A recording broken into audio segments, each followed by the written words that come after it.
Hello everybody, welcome to another Photoshop CS6 tutorial, and in this tutorial we're going to start using some tools that kind of go with the last couple of filters that I went over. And the tools are the Sharpen, Blur, and Smudge tools.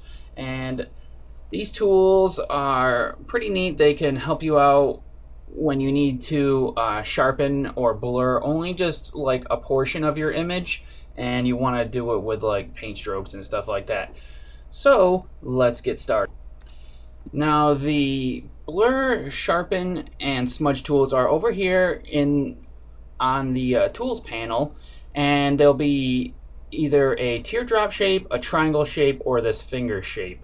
And that's where you can find it. And if you click and hold down, you can see all the different tools. So the blur tool here softens hard edges or reduces detail. The sharpen tool increases contrast, and the smudge tool pretty much pushes the colors around to create like a smudging like look. So it like smears stuff, I guess. So let's go and duplicate our background layer so we don't mess it up. And we'll just work on this background copy, so make sure you have it selected. Now let's go ahead, let's just start with the blur tool and go up to the top here and select your brush tip. So select anything you want and then increase the size or whatever to whatever you want. I'm going to just increase it so we can see what's going on a little bit better. So I got mine here at 61%.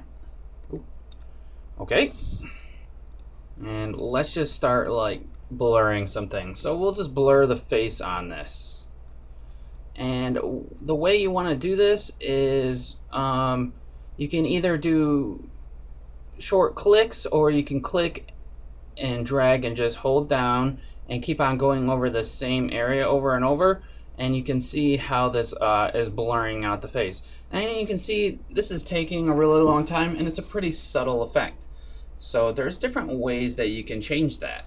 Now I'm going to go back into my history here, and I'm going to go to the top where I'm done blurring.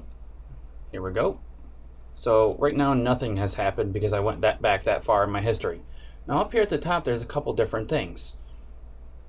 We've got the hardness of our brush. If we put that up, it's going to be a harder, more concentrated blur. As you can see, that was a lot quicker and faster than with a soft brush. So I just hit Control-Z to go back. Now we've got our strength here, which will also increase the amount of our blur. So if you put the hardness up and the strength up, let's make sure the hardness is still up.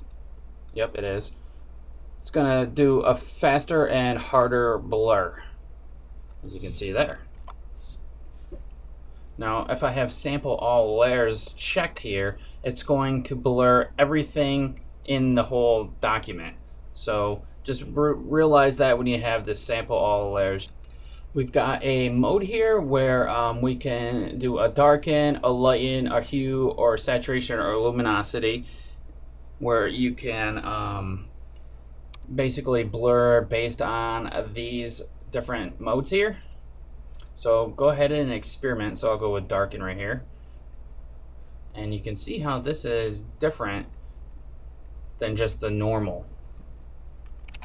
So experiment with those on how you like to, on which one you would like to use the best, and whatever one you like to use the most. I'm gonna switch over to the sharpen tool so I can show you some more stuff. So we've got the sharpen tool here, and a new option comes up that's called protect detail. And this basically just minimizes pixelation while maintaining details. So I'm going to go ahead and use this, and I'm going to use my right bracket on my keyboard to increase my brush size. I'm going to go along like these glasses. We're going to sharpen these up. So I'm just going to zoom in so we can see a little better. And I can bring this down. So let's start trying to sharpen up this image here. You can see what's going on here. It's increasing the contrast. They're getting way darker, and then like the brights are way brighter and the darkers are way darker, and now his sunglasses are like way different colored, as you can see there. So that's what the Sharpen does. Now obviously I applied that way too hard, so if I maybe just wanted to go across it once, and then you can see the difference that way. So use it sparingly, you don't want to go too overboard with it. Let's go to the smudge tool, and yet another new option comes up called finger painting, and it uses the background color as the smudge. So if you have it deselected, if you don't have this selected, it's just going to use whatever's underneath your pointer or whatever's underneath your brush to smudge. So let's go ahead and smudge the lips. As you can see what's going on here. Kind of looks funny. And that's what the smudge does. It basically just smears everything. Now let's go ahead and use since these images are the same, if I apply the finger painting method to it, it's going to be, it's using like it's a little different than what I expected. I expect it to go white. Not too sure why I did that, but maybe it's part of the transparency background layer or whatever. I expected it pretty much to do nothing, but here we go. We'll turn him into the Joker. There we go. Nice. But that's how you use your smudge tool, your blur tool, and your sharpen tool. So use the blur tool to soften hard edges or reduce some detail. You can use the sharpen tool to increase contrast along the edges, and that in turn increases the sharpness, obviously. And you can use the smudge tool to create like a, I don't know, kind of like a wet paint effect, I guess, painting or smearing effect. So that's how you use these different tools, and hopefully you can use them in your next project.